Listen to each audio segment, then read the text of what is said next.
Hey, Michelle here from Sensate Soul, coming to you this morning on my morning walk with a couple thoughts to share on second guessing ourselves. The Sensate second guessing syndrome. That's what it actually can really feel like sometimes. So I'm trying to find a good spot for the light. Okay, so as I'm walking under this beautiful bridge here, as there's a big boat coming down the river, you probably just heard with the horn. This is the Selwood Bridge in southeast Portland, Oregon. And there we go, that's better.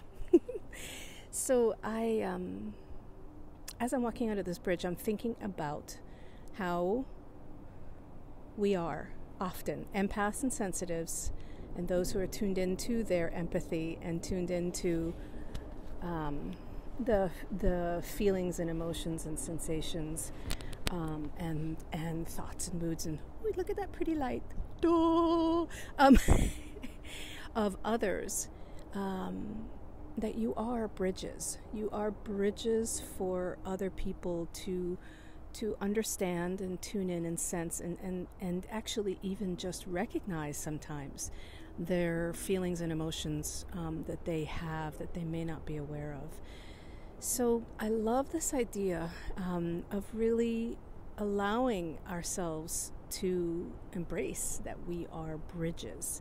Now there's something about being a bridge that I think a lot of us can get frustrated with, or there can be expectations around it.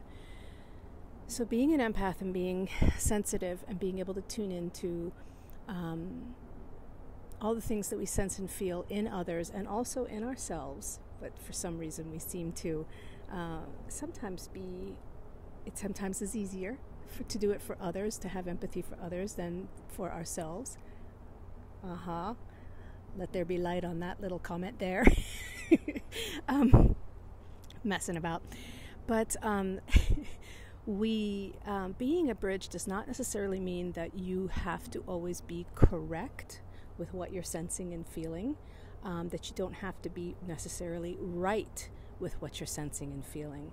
And this is a big place that I see a lot of us HSPs and light workers and all of that getting caught up with, because we think sometimes there can be this expectation that with greater sensitivity comes greater clarity on exactly what's going on and exactly what's the right or wrong choice, because there's some sort of like extra sensitive ability to know the truth or the truth of something, and that those two do not necessarily go hand in hand. Although sensitivity definitely gives extra abilities to be able to tune into the energy and feel it, sometimes the mind, the human interpretations, even our own past traumas and things that have happened to us can skew the information. That's always the case when it comes to intuitions and comes to perceptions. So that's why it's really, really important to tune in and to make sure that you are offering something neutrally, meaning you don't have to be right about things, and don't let that stop you from sharing, when you have permission, of course, sharing the things that you sense and feel. So in that way you can be a bridge, because just like so many sensitives at HSP make incredible coaches, it's because of that ability that we can really beautifully reflect and hold space for others to be able to bridge to themselves and their own inner worlds and the things that are going on. I'm going to show the Portland spirit. So this other thing around this is dropping that expectation that you need to have. Just because you have empathy and intuition doesn't mean that it has to be right all the time. And I want to bring in just a quick story here around when I was jokingly saying the second guessing syndrome, because so many HSPs, so many of us empaths have this big plague and problem of second guessing ourselves. And that makes total sense, right? Think about when you grow up in a world that is not sensitive, not very sensitively enhanced or valuing it very much, because many of us have been raised in families or worlds where we were told that we were wrong for being so sensitive, that we were wrong for feeling so much, that there was something wrong with us. So when you sense and perceive so much all the time, and you have a world around you or others around you saying, what are you talking about? That's not what's going on. All those things. We can be raised, we can grow up or develop a really doubtful and second-guessing kind of mindset with ourselves, where we don't trust, we may not trust ourselves as much as we can, because of that second guessing. Recently, I was going through a little thing where I was deciding to do something because this legal group had done something illegal, and I was deciding whether I was going to be kind of the whistleblower, because empaths and sensitives have a very, very short stick when it comes to things when they're out of integrity, and that's another topic to talk about. But I was speaking with a dear friend of mine, and there's actually another situation where I was needing to have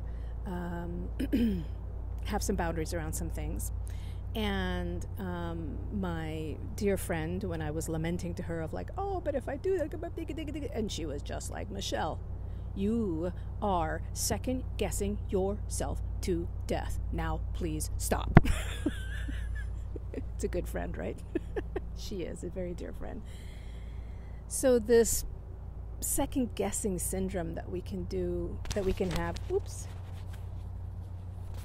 okay, not falling out anymore, can be really disruptive to our self-trust, and to work with that mindset of believing in our impulses and the things that we sense and feel, and making our decisions and trusting them, and not getting into so much of the second guessing stuff that we can tend to do, because that second guessing really disempowers us. And also knowing, this is the piece that's mixed into this, is knowing that the second guessing, you have to do something in order to know if it was right or not afterwards. So please do give yourself some more room to take some risks and not have to be right. And, play with your empathy and your intuition in a more of a neutral and receptive and open manner, and then see what comes through. And the only way to then see what comes through is to get feedback from others, to get feedback from the universe, and from life and from those choices. And like for my example that I shared with the legal thing, I decided, because something was just not sitting right, that my second guessing really was all about that it actually is not something that I feel like going toe-to-toe with this legal corporation, but I am still going to express something to them, but I'm not going to make it a legal situation, because I just don't want to invest any energy into that. It's just, I'm just rising above that. So, it's kind of like, so I had to sit with my second guessing still, and then it came to me what was really the right course of action and what really felt like an integrity for me. So being a bridge,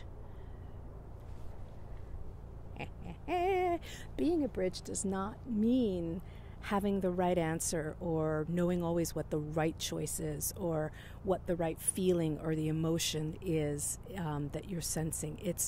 It's being open and saying, I'm feeling and sensing something here. Let's explore it. And then you explore it through your connection and your choices and your actions. And then being that bridge also for others, to help them connect into themselves. This really beautiful light behind me down the river. Being that bridge and helping others to connect to their own hearts and to their empathy, and to their feelings, and to their soul and inner selves, and what is really true for them, by holding the space for those feelings, not necessarily always by interpreting them or naming them or having to be right or wrong about what the intuition or whatever it is. Okay, so please know that having deep empathy and sensitivity does not mean that then you have to be correct or always on point or spot on about things, because that's a lot of pressure. So please stop second guessing yourself so much, and also, mixed message here, but both, yin and yang, try not to second guess yourself so much. And as well, when something isn't feeling like it has landed, sit with it longer, and also do something with it to get some feedback, because that's when we'll know, and then we'll know the next thing, and then the next thing, and the next thing, and be a bridge for yourself and for others. You're a beautiful bridge. All right, so you can find me over at sensatesoul.com, and I have a book coming out. Is my Mr. Ollie with me? Here he is. I have a book coming out, A Year of Empathy. It's a daily inspirational reader coming out in 2019. You can go to sensatesoul.com to sign up and know more about that, and also get a month of it for free. And also to hear about things that I only share through private community emails. All right, there's the bridge. Be a bridge to yourself and others. So much love. Okay, bye.